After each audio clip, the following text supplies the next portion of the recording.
tiang Pacian nian samlang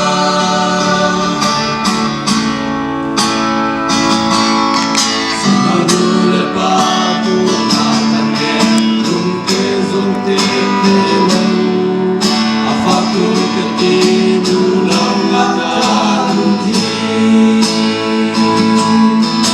Penong tele dan soba zong ang nian der kau tu Ansa anule pasile kau si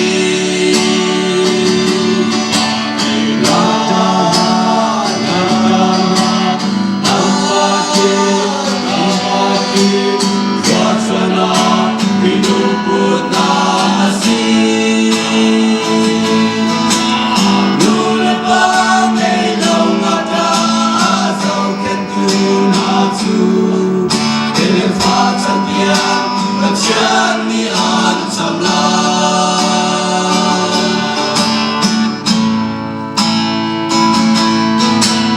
Na becei na kilatu Kan boy mati sumi Kodam lewa Kodam kapeti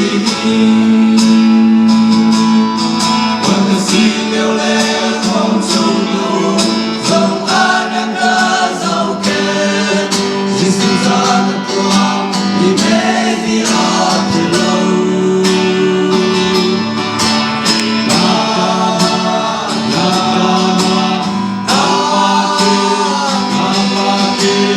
Fortuna, He put nasi. Nulata, He long nata, Azau kentu natu. Elefatan tiang. Pacian nian samlang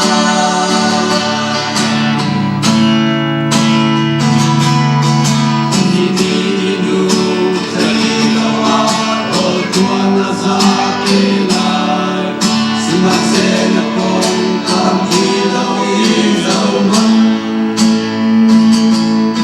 Wepasi suni ang inirya Napok kami hilau hi Sualatu di semangat solat Kita coba apaki Fortuna hidup putasi Nulepa neilau aja azau kentu natu Elefatan tiang Pacian nian samlang Elefatan tiang Pacian nian